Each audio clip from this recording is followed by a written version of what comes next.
Salve, salve, amigos e amigas da internet! Aqui quem vos fala é o Paulo Ribeiro. E aqui é o Leonardo Franco. E você está ouvindo o Não é da Sua Conta.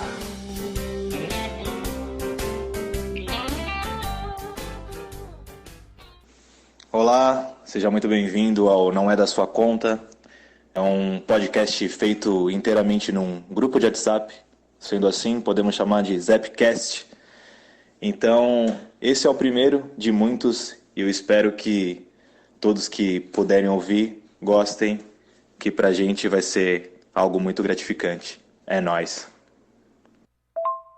Exatamente, meu amigo. E todo programa a gente tem um convidado novo nesse grupo aqui. E o convidado de hoje, nesse primeiro programa, é a minha ilustríssima irmãzinha e amiga Amanda Macedo. Uma salva de palmas aí, meus queridos, por gentileza.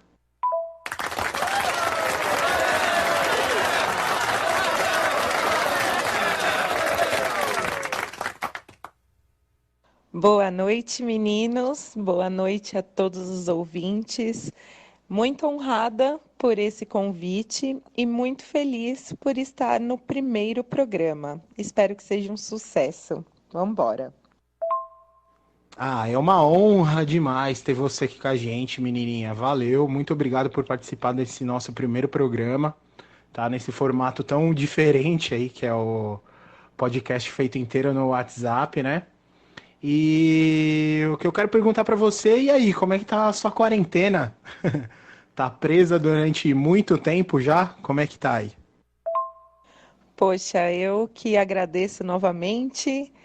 Muito feliz em fazer parte de um novo projeto com um formato super diferente e mais utilizado do que nunca, né? As conversas virtuais, essa vida pela rede. Bom, eu sou uma quarenteners que já completou 6 meses de isolamento, né?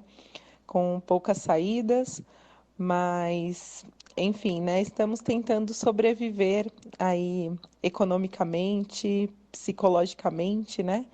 Em tempos tão difíceis, né? Então, de repente usar esse tempo maior em casa para observar as coisas, as pessoas, sob uma nova perspectiva, né? Cara, já pegando um gancho aí do que você falou em relação à quarentena, quando o Paulo falou pra mim, cara, vem aqui, dá uma olhada nisso aqui. Uma amiga minha que fez, no caso é você, e eu pirei no seu curta, sem demagogia alguma. Eu achei o texto muito bom. Eu escrevo também, produzo algumas coisinhas de audiovisual, tenho uns trampos até fora do país aí, um pouquinho de jabá. E eu falei, caramba, mano, preciso produzir alguma coisa com essa menina, vamos fazer, vamos correr atrás. Como que foi chegar nisso e parabéns pelo projeto aí, você é uma global, né, pelo que eu fiquei sabendo, já que passou na Globo e tal. Tá te trazendo um retorno isso? Como que foi fazer todo esse processo e qual a sua visão com o audiovisual em São Paulo e propriamente dito no Brasil? Ah, muito obrigada. Que bom. Nossa, eu fico muito feliz que você tenha gostado, ainda mais vindo de alguém que já tem um olhar mais apurado para o audiovisual, né? Enfim, foi muito importante o feedback assim de amigos que são da área e que não são, né? Até para sentir também as impressões, né? Para não ficar um filme também restrito a um determinado só público, né? Eu tinha essa preocupação de universalizar o conteúdo assim da melhor forma possível, né? E, poxa, vamos pensar aí em próximos projetos, né? Fica aí o convite para vocês e super estou empolgada em fazer coisas pessoais e tudo mais, né? Bom, realmente foi bastante difícil, né? Apareceu essa oportunidade desse edital, que foi em parceria do Instituto Criar com a SPCine. E aí nós mandamos uma ideia, eu e uma amiga, E, enfim, eu pensei no roteiro, ela tem uma parte mais técnica, né, de filmagem, de edição, só que ela a 400 quilômetros de mim, né? Então, na verdade, nós mandamos a ideia, mas de uma forma super despretensiosa até. E aí eles escolheram 200 ideias, né? E eram quase 1.000 projetos, 900 e tantos projetos. E nós fomos contempladas, né, com uma dessas 200 bolsas. E aí a gente teve que produzir um filme todo dentro de casa, é, assim, em 20 e poucos dias, né? Entre afinar roteiro, rodar, editar, enfim, né? Foi um processo bem maluco, mas foi uma oportunidade muito incrível em tempos de pandemia, né? Que eu acho que a classe do audiovisual, né, o pessoal que trabalha com isso foi realmente muito impactado, né? E aí, assim, na Globo acabou passando, né, sobre esse edital, os 10 filmes mais votados iam para o Kinofórum, que é o festival de curtas de São Paulo, né, mas é um festival internacional. E aí nós tivemos a grande surpresa do nosso filme ter um trechinho passado no Bom Dia São Paulo, né? Eles escolheram alguns trechos de alguns trabalhos que foram entregues e o nosso também estava lá. Então foi muito bacana acordar com milhares de mensagens de amigos dizendo, né, que haviam visto um trecho do filme. Então foi uma coisa muito bacana, assim. Mas esse foi o retorno, né? Infelizmente a gente não conseguiu ficar entre os 10 e aí nós não passamos no Curta aqui no Fórum. Ah, que legal saber que existe algum tipo de incentivo ainda, né? Apesar de a gente saber que é bem pouco, né, que o Brasil ajuda que os artistas, principalmente de cinema, audiovisual, é legal saber que tem pelo menos alguma oportunidade de você poder mostrar o seu trabalho, né? De você criar e poder mostrar o seu trabalho, né? Só que uma coisa que eu tenho dúvida, né? É algo que eu gosto bastante, mas eu sempre tenho algumas dúvidas em relação à montagem, né? À criação. Como é que é esse processo aí de escrever o roteiro, ter a ideia, escrever o roteiro e depois produzir? Eu sei que você produziu em casa, né? Com pouco equipamento e quase ninguém também, né? É, participou das filmagens, né? Foram todos à distância e tal, mas como que é esse processo? É muito difícil criar o roteiro e depois achar os takes, tudo certinho? Você teve a ideia? Como é que foi esse processo? Pois é. Os editais existem ainda, mas assim, sobrevivem com a ajuda de aparelhos, né? Não tem muitas iniciativas, principalmente para cineastas iniciantes. Então, assim, esse projeto foi interessante exatamente por conta disso, né? De dar oportunidade a novos rostos, pessoas que têm muito potencial, mas nem sempre encontram espaço, né? Para produzir, enfim, né? E assim, a maior parte dos editais são processos extremamente burocráticos, exigem quase sempre que haja uma produtora, por mais que seja independente, né? Então, às vezes as pessoas que estão começando veem muitos entraves, né, para esse início. Mas, enfim, o processo criativo eu acho que é uma coisa muito individual, né? São processos muito individuais. Então, assim, a gente teve também uma série de mentorias nesse projeto, que eu acho que isso foi fundamental. Então, assim, toda semana a gente tinha, enfim, uma live com alguém do roteiro, alguém da edição, alguém, enfim, um advogado falando sobre direitos autorais, né? Então, eu acho que, assim, isso ampliou também os nossos saberes, né, mais técnicos, enfim. E eu acho que dentro desse processo, né, poxa, vou enviar uma ideia, né, e a gente tinha, na verdade, assim, a temática estava presa em relação a ser algo dentro do isolamento social, né? Então, pensar numa temática que expressasse essa questão do isolamento, enfim, né, foi algo realmente intrigante, eu diria, porque eu pensei em muitas coisas, mas eu estava caindo no óbvio, né?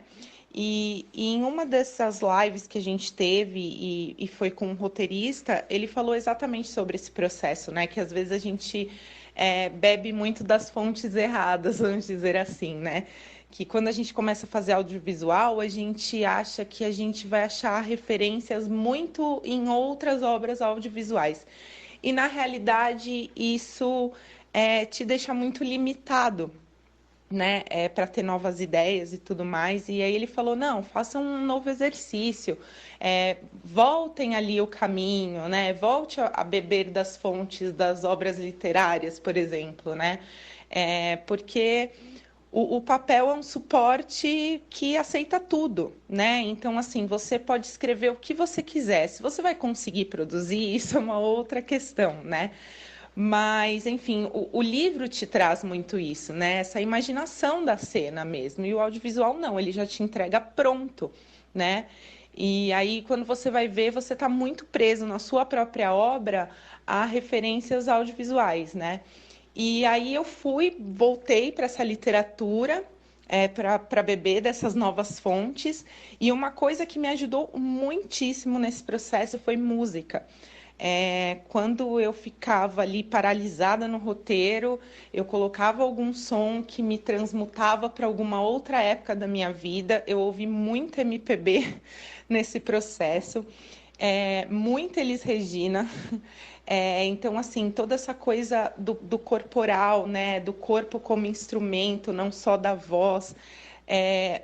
Enfim, eu acho que isso me fez crescer muito, assim, na produção do roteiro, né?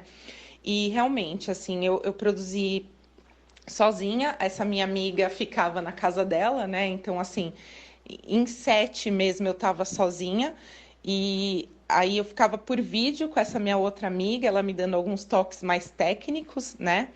Mas depois do roteiro, assim, a gente começou a fazer a decupagem, né? Que a gente chama no audiovisual, que é decupar as cenas. Então, assim, olha, isso daqui tem no roteiro, como que eu expresso isso, né? Qual enquadramento fica bacana?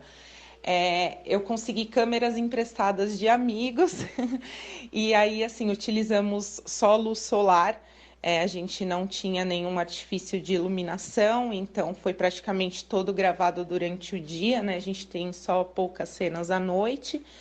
E foi mais ou menos isso, né? Um processo maluco.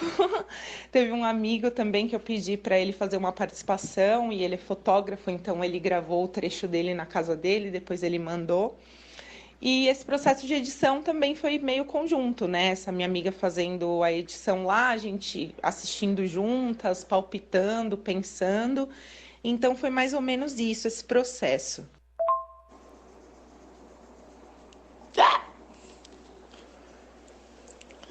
Legal você ter falado sobre esse processo aí em relação principalmente às referências que você foi buscar. A gente fica muito calcado em audiovisual, cinema, olha aquilo ali. E você ter falado de música ou ter falado de literatura, porque o roteiro começa com a escrita, né? E aí, como você mesmo falou da decupagem, depois vai transformar aquilo em partes.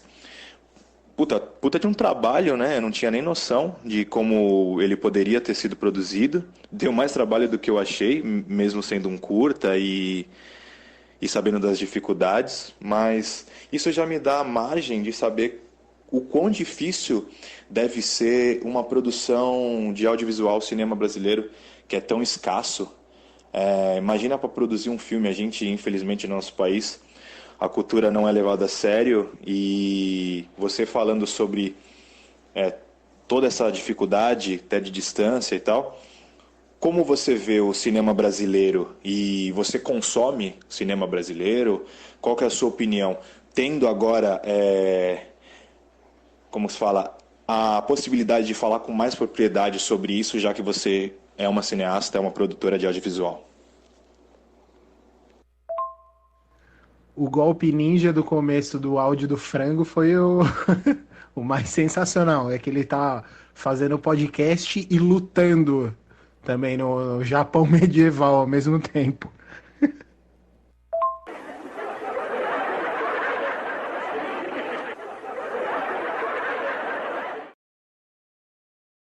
Os processos são bem individuais, né? Mas eu acho interessante a gente beber de outras fontes, como eu mencionei, né? Pensar em outras formas de arte. Porque é isso, né? Se você for pensar, o cinema é uma junção de várias artes, né? Então, assim, por exemplo, tive que pensar em direção de arte, né? Então, assim, toda a paleta de cores, o que que eu queria mostrar ou não, por que que aquele objeto está ali, né? Ele tem uma função de ser. Então, sei lá, você começa a olhar artes plásticas, então você começa a viajar nas cores, né? Enfim. Então, eu não sei, eu acho que quanto mais a gente ampliar isso, mais rica a produção vai ficando, né? E acho que, nossa, tudo no audiovisual é muito trabalhoso, né? As pessoas não têm noção de produzir um minuto, o quanto é de trabalho, né? Por trás disso, quantas pessoas envolvidas, quantas horas a gente fica, às vezes, num set para gravar uma publicidade de 20 segundos, né? Então, realmente, assim, é bem trabalhoso, bem detalhista, né? E aí depois a parte de edição, de você ficar vendo, né, até a exaustão mesmo aquele conteúdo. Então, realmente até para um curta-metragem é um trabalhão.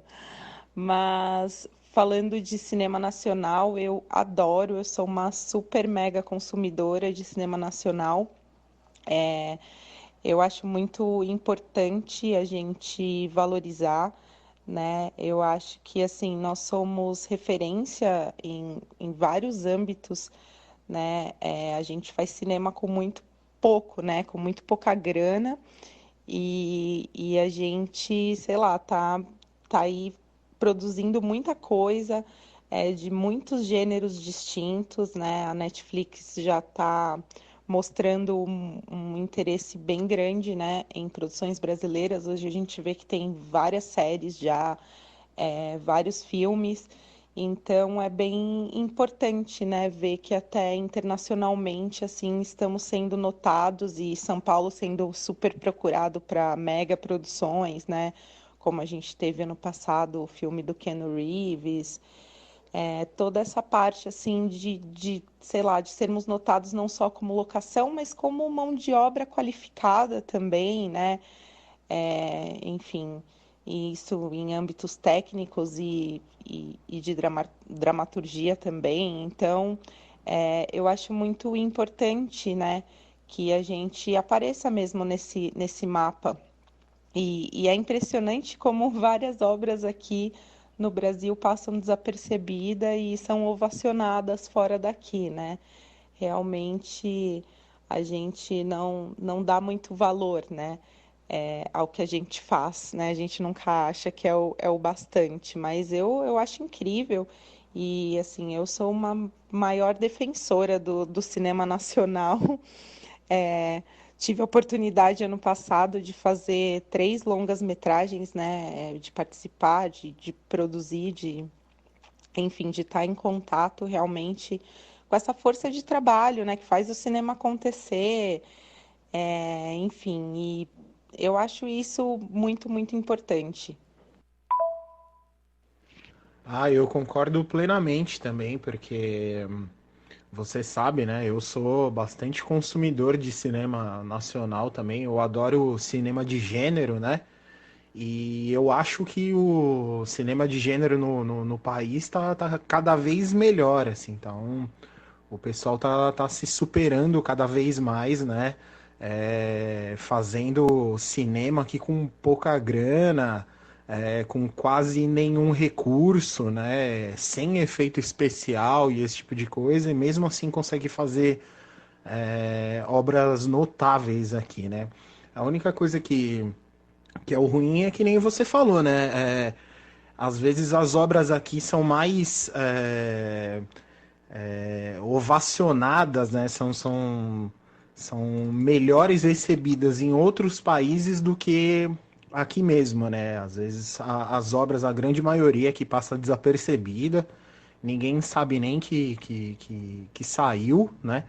E tem que passar por aquele processo de carimbo, né? De grandes festivais internacionais, primeiro para poder fazer algum barulho aqui no Brasil, né? Isso é uma coisa também que é algo triste, né? Que a gente pensa, porque o talento do pessoal aqui é enorme, né? Eu imagino o tanto de trabalho que você deve ter tido para fazer seu curta, né? Entre começar a produzir ali, entre você começar a escrever o roteiro, até a hora que o curta estava totalmente pronto já para ser lançado. Quanto tempo que durou mais ou menos esse período? Então, é o nosso complexo de vira-lata, né? Parece que a gente precisa dessa chancela internacional para começar a valorizar ou notar, né? É triste isso, né? Infelizmente, mas é o que eu sempre falo, né? Eu acho que quando a gente tem até poucos recursos imagéticos, a gente tem que segurar em outras coisas, né? E o roteiro é uma delas. Então, eu acho que assim, também não adianta nada você ter muita grana e você fazer um filme só de efeitos especiais e tudo mais. Eu não sei também, não é um gênero que me agrada muito, né? Então, talvez eu esteja contaminada, assim, nas minhas visões. Mas eu acredito que até pela falta de recursos, não é romantizar isso, né? A gente acaba criando outras coisas. Poxa, a gente trocou muitas informações, né? Todas essas pessoas que conseguiram a bolsa. Então, assim, a gente dividiu muito esses processos. Então, poxa, o pessoal se virando, assim, sabe? Ah, não tem uma gelatina, né, que custa caro para deixar uma luz mais difusa, então coloca papel vegetal. Não tem um tripé tão alto, então faz um bem bolado de colocar a câmera pendurada, sei lá onde, sabe? Então, assim, eu acho que é muito isso, né? Eu acho que o dinheiro não pode ser uma barreira para que você não produza, né? Mas ao mesmo tempo a gente também tem que ter cuidado com isso para não romantizar a miséria, né? De fazer arte sem grana nenhuma, né? Então, assim, claro, a gente faz tudo que está ao nosso alcance e, assim, a necessidade é a mãe da criatividade, né? Mas eu acho que a gente também tem que dizer que, pô, a gente tem muito potencial e que se a gente tivesse recurso, a gente faria coisas ainda mais fodas, sabe? Então, o processo todo, assim, a partir do momento que a ideia foi aprovada, era só uma ideia ainda, era um escopo de um roteiro, né? Não era um roteiro ainda. Era um argumento, assim, no máximo uma sinopse. E aí, assim, para desenvolver o roteiro, para captar a imagem, para, enfim, finalizar tudo mais e entregar, eu acho que foram 23 dias, se não me engano, entre 23 e 24 dias. Foi bem pauleira, assim, né? Porque a gente dependia de iluminação natural, então você tem essa outra questão. Então, assim, fizeram dias lindos, a gente tinha um filme super solar, porque a gente queria mesmo essa ideia de um filme bem solar, mas com uma temática um pouco mais pesada, brincar um pouco com essa ideia. Na verdade, depois começou a chover e fazer dias imensamente nublados, e a gente até brincou que a gente tinha um outro filme, né? Porque a luz não estava correspondendo com o restante das imagens que a gente já tinha, né? Então, esse processo foi meio maluco, porque a gente teve que esperar o tempo firmar mais, e aí a gente foi correndo com a edição num outro lado e deixando algumas imagens de captação para quando a gente tivesse um tempo melhor, e foi mais ou menos isso. O processo realmente é bem corrido, né? Tipo, um mês para poder fazer tudo isso, né? Desde o começo até o final. Realmente é um tempo bem curto, né? Como dizem por aí, a deadline é bem curta, né?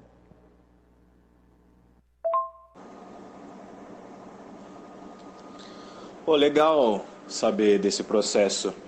E a gente, infelizmente, como você falou, e o Paulo também, dos recursos do audiovisual, e você falou dessa síndrome de viralatismo que nós temos, o cinema brasileiro é o favelado, só fala de tiro e tal, a gente fica vendo os gringos fazer isso. Puta, eu amo o cinema gringo também, mas não é questão de, eu sou patriota, eu tenho que valorizar as coisas do meu país. Não, mano, é que eu acho que a gente tem muita qualidade, como você falou.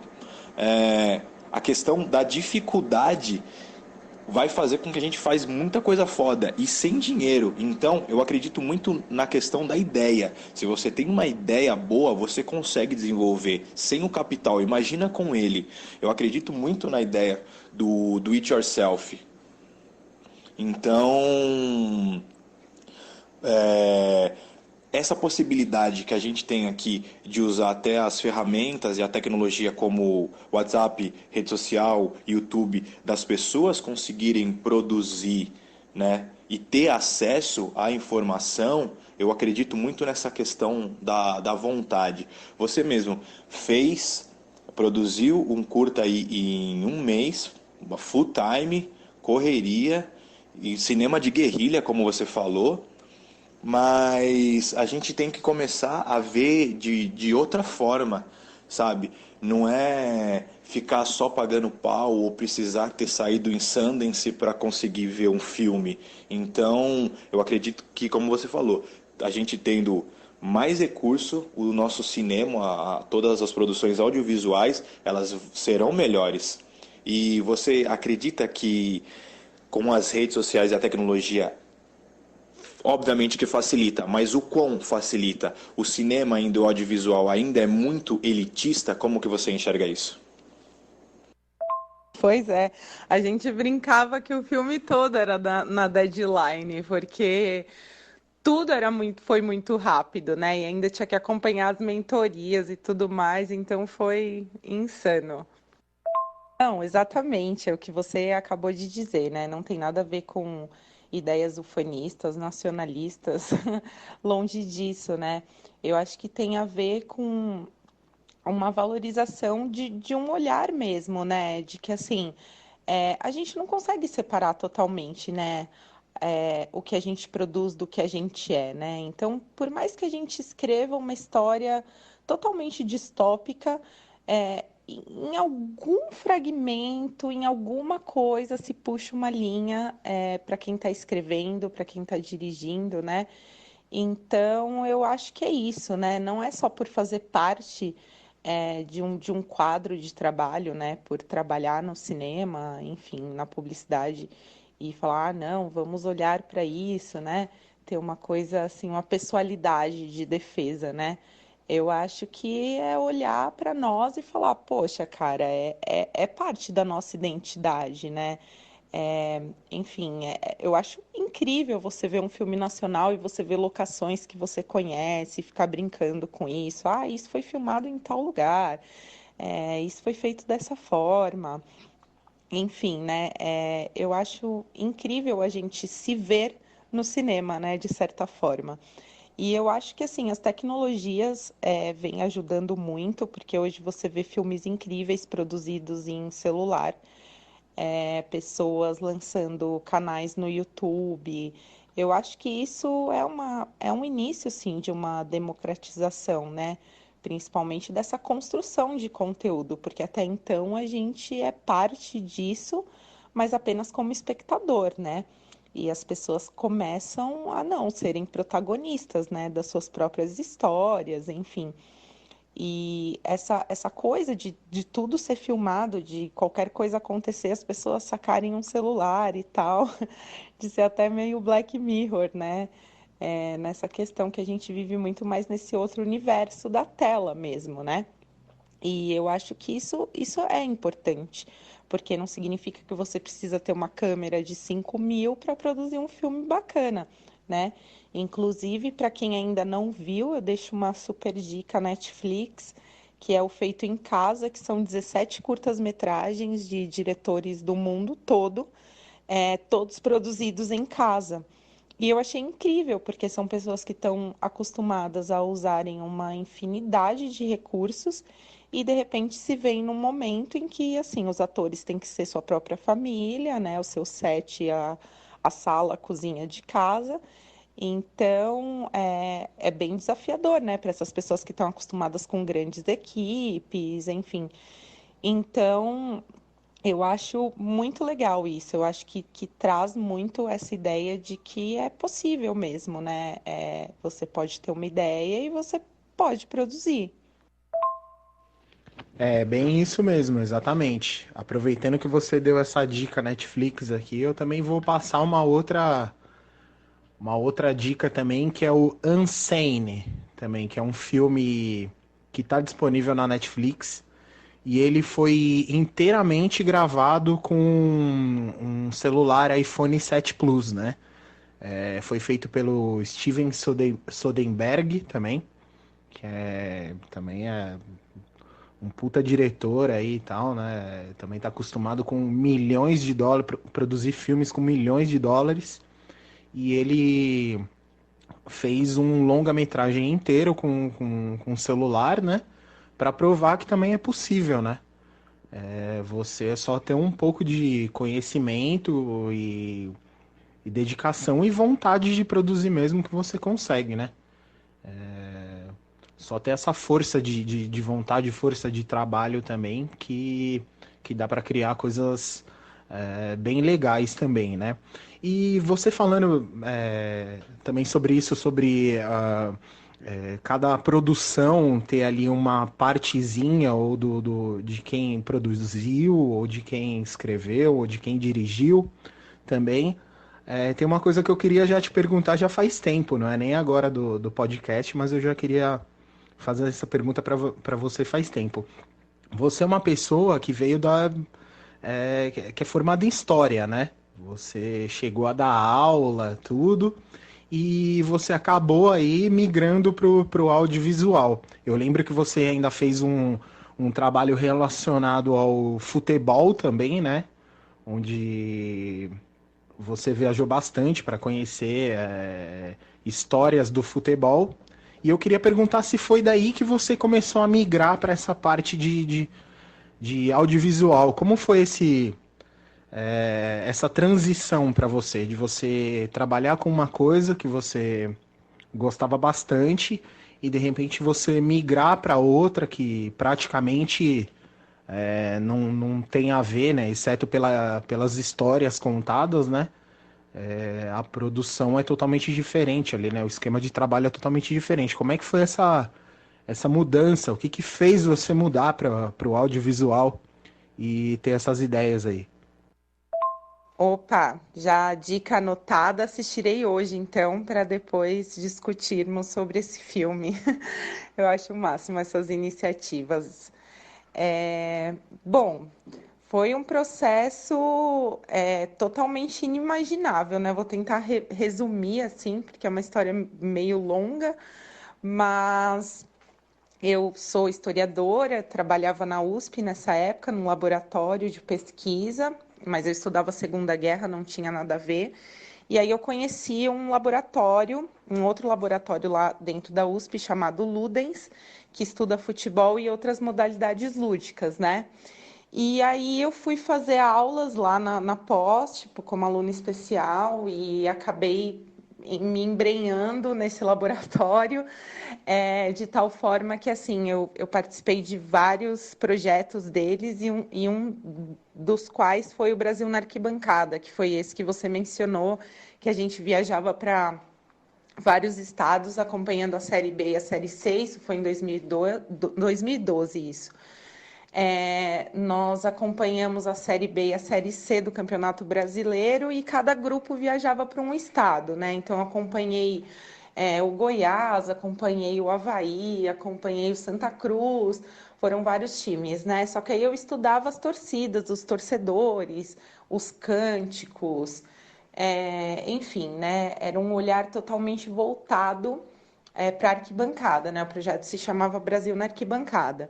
E aí, posteriormente, assim, a gente fazia muitos trabalhos com o Museu do Futebol, e aí eu fiz outros projetos, entrevistando outros torcedores, enfim. E aí, por conta de todo esse projeto do museu, eu acabei sendo indicada. Uma produtora estava produzindo o filme oficial da FIFA, da Copa aqui no Brasil, de 2014. E eles ligaram para o Museu do Futebol pedindo indicações, mas inicialmente eles não queriam mulheres, eles estavam procurando pesquisadores homens e tal, até por acharem que os homens tinham mais expertise na temática, enfim, né? Mas acabou super rolando, eu me dei super bem com o pessoal, enfim, e acabei sendo produtora de conteúdo desse filme, né? Levantando locações, histórias, pessoas, enfim. E a partir disso eu adentrei no mundo do audiovisual, mas ao mesmo tempo, se não fosse a história, né, eu não teria entrado nesse mundo. Então, assim, eu acredito muito nessa coisa híbrida. Eu acho que as coisas estão muito interligadas, né? Às vezes a gente não vê relações, porque talvez as relações não sejam tão óbvias, mas depois eu fui perceber realmente, né, que uma coisa está bem ligada à outra. E aí eu gostei bastante, comecei a ser chamada para outros trabalhos, e aí foi isso, né? Comecei a fazer produção de locação depois, aí depois comecei a fazer produção geral, produção de casting, né? Que é elenco, então todo esse levantamento de histórias reais e tudo mais. Então foi mais ou menos esse caminho assim percorrido, né? E aí esse foi o primeiro projeto que eu pude chamar de meu, né? Fazer as coisas como eu pensava, do jeito que eu queria. E claro, carregando toda essa bagagem, né? De tudo que eu aprendi em grandes produções, igual, por exemplo, o trabalho que eu fiz para a Netflix, né? E aí você, sei lá, começa a conseguir colocar em prática, mesmo sem os recursos, né? Mas esse emaranhado de coisas que você vai adquirindo como bagagem. Legal essa coisa que você falou do híbrido aí, esse lance. Eu, independente de qualquer tipo de crença de cada um, eu acredito muito que as coisas estão interligadas, basta a gente prestar atenção, olhar por um outro prisma, uma outra perspectiva. Você falou que começou fazendo história, sendo historiadora, e eu acredito que tudo está envolvido, até mesmo a gastronomia. O prato que a gente consome diariamente é história, né? Então, as produções, mesmo contemporâneas, elas serão histórias. Então, de alguma forma, tudo está interligado. E a gente fala muito, num outro áudio anterior que você falou, a gente fala muito sobre a gente, né? A relação pessoal para com o outro. Não tem como você contar uma história que não seja o ponto de vista de um humano, de um ser humano, de uma pessoa que vive num país tal e tem as suas dificuldades, o seu dia a dia ali. Então, independente do gênero, sendo ele drama, sendo ele ficção científica, sempre tem muito o outro. Foi alguém que criou. E aproveitando, vocês falaram da criação de filme com celular e tal. O diretor do filme Tangerine, eu não lembro o nome dele agora, que ele também fez um filme que é incrível, tá no Amazon Prime, chamado Florida Project, que é animal, eu já indico também. O Tangerine ele produziu com um iPhone, e aí claro que o recurso eles colocam lente e tal, mas eu gosto muito disso. E outro cara também é o David F. Sandberg, que é o diretor do Shazam. Mas antes, ele fez um curta-metragem que virou o primeiro Annabelle. E aí ele ainda continua, mesmo depois de ter entrado na indústria hollywoodiana e tal, o cara tem todo o aparato, que ele é super astro hoje, mas ainda produz com a mulher filmes caseiros, né? E sempre com a temática ali do horror e tal. E eu acho incrível. Não deixou a vaidade tomar e tal. É o amor pela, pela capacidade de produzir com menos e você ter um pouquinho de acesso à tecnologia, você já conseguir produzir. E aproveitando a questão de você falar sobre querer fazer coisas autorais, que eu valorizo bastante, como seria esse projeto? Você quer falar sobre coisas pessoais ou coisas, obviamente, já levantadas, mas com uma outra ótica? Me explica melhor sobre o que você gostaria de fazer. Ah, e só um adendo aí, viu, gente? Eu errei a plataforma de streaming do filme Unsane. Na realidade, ele é da Amazon Prime, né? Ele não é original Amazon Prime, mas ele está disponível na Amazon Prime, né? No Prime Video. E o nome em português dele, para quem não achar, é Distúrbio, tá? Em inglês é Unsane, em português Distúrbio. É isso. E foi mal aí pelo erro. Poxa, é muito legal o que você falou, porque eu até estava lendo na semana passada, inclusive, sobre o diretor de Annabelle, sobre os processos dele, né? E a gente vê muito isso, né? Esse movimento, assim, de que as pessoas querem alcançar, não um estrelato, mas um outro patamar, né? Para produzir com grana, enfim. E você vê esse movimento de pessoas que já atingiram esse status quo, de repente, fazendo essas coisas mais caseiras, mais autorais, e eu acho um movimento super interessante, né?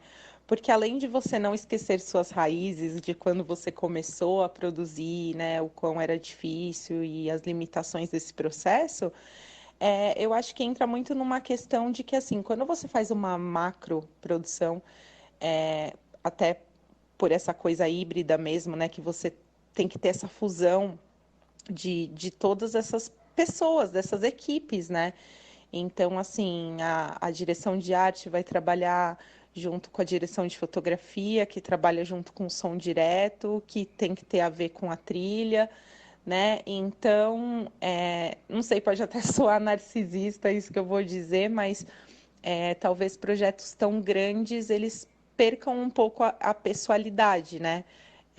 Você também tem que agradar patrocinadores, outras pessoas, né? Então a gente está falando aqui de coisas de produções que você vai ter que abrir mão, né? De algumas coisas e, enfim, cortar em cenas que você acha de suma importância, se você vai vender para uma TV, se você vai ter que fazer um outro formato, se você está vendendo um longa que a Netflix quer, sei lá, seriar, entendeu? Quer criar uma minissérie, enfim.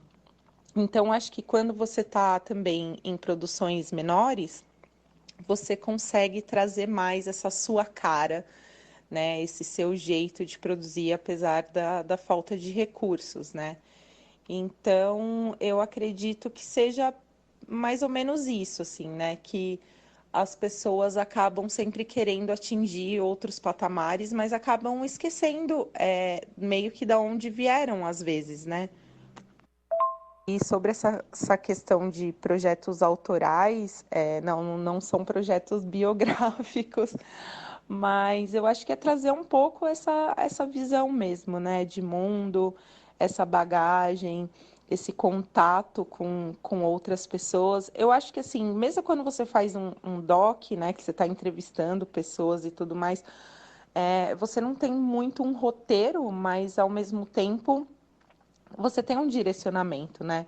E essas questões são formuladas por alguém, né? Então, eu acho que, assim, entra muito mesmo partes de nós, né, nas nossas obras. Seja você escrever uma crônica, uma poesia, um roteiro, você rodar um filme, fazer um videoclipe, sei lá. Eu acho que por mais que tenham até normativas e coisas a serem seguidas, você vai trazer o seu eu, a sua assinatura, né? E eu acho que o sonho de qualquer cineasta é criar uma assinatura, um jeito próprio de ser reconhecido por uma linguagem, né? Por um jeitão bem pessoal de fazer. Exatamente, concordo com tudo que vocês disseram. Realmente a criação é uma coisa que é muito de dentro para fora, né? e depois seguir algumas regras básicas para a gente conseguir chegar num consenso final, né? Mas o que eu quero perguntar para você é, Amanda, como é que o pessoal acha o seu trabalho? Como é que o pessoal consegue ver a janela do outro? Né? Parece que você tinha me dito que por enquanto ele não está no ar, né? Mas como é que o pessoal faz para poder assistir esse seu curta-metragem aí? Ah, então, como eu disse anteriormente, a gente não conseguiu ficar entre os 10 mais votados, né, dos 200 projetos. Nós ficamos em 12º, mas por uma diferença mínima, assim, de 30 e poucos votos. Mas a gente está se inscrevendo em outros festivais, então por isso que a gente deixou o link suspenso, mas em breve a gente vai disponibilizar para democratizar esse filme, que acabou virando um filme um pouquinho de cada um, né? Porque esse processo de votação teve uma mobilização muito bacana de muitos amigos, muitos desconhecidos. Então virou um filme meio coletivo, assim, né? Isso foi muito bacana mesmo. Mas assim que estiver disponível também, eu posso dar um toque aí pro pessoal que de repente quiser me seguir no Instagram, no Facebook, e ali eu vou publicar com certeza quando o filme estiver disponível novamente. Pô, legal. E aproveitando, como que o pessoal te acha aí nas redes sociais? Facebook, Instagram, Snapchat e todos esses derivados. Ah, o pessoal pode me achar no Face como Amanda Macedo e meu Instagram é Menina Amanda, tudo junto com um A só entre Menina e Amanda. E lá eu vou publicar com certeza assim que o filme estiver disponível novamente.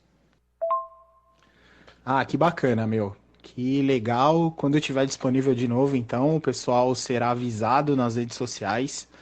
Galera, ficar ligado aí quando sair. Assistam, porque vale muito a pena.